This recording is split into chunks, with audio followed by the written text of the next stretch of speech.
Shaquille O'Neal knows just how dominant he can be. Shaq was a world-destroying behemoth during his early days with the Orlando Magic and championship runs with the Los Angeles Lakers. That's why when someone claims he can be held to just 12 points, Shaq took it very personally. In a recent episode of his own podcast, The Big Diesel Shaq How you go big on big? was speaking out on Utah Jazz center Rudy Gobert as an up-and-down player. That's when co-host Spice Adams tried to rile Shaq up by claiming Rudy Gobert could hold him to just 12 points.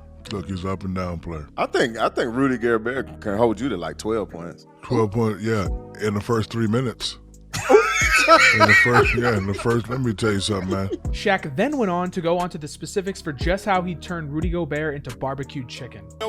Robin Lopez barbecue against you. You know what I'm gonna do with him? He's a shot blocker. He can't shoot a shot.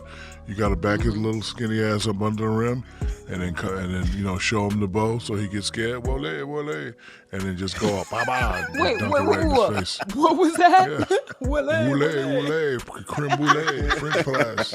So a lot of times with these juicy hot takes where it's I could lock this guy up or I could beat him one-on-one, we only get to hear one side. A lot of times we don't get the satisfaction of reveling in the chirping back and forth, but luckily for us, Rudy Gobert took to Instagram and commented, "I would lock his ass up, lock emoji." So Rudy's not playing around. I don't think he would. I think Rudy would get skunked. I think he would get destroyed. Shaq was the most dominant force in the paint during his heyday with the Lakers and possibly one of the most dominant NBA centers of all time. It's really hard to imagine any player, even a 3-time defensive player of the year like Rudy Gobert, could hold him down. How many points would Shaq score on Rudy Gobert in a game? If they were to guard each other for 48 minutes, how many points would Shaquille O'Neal end up with?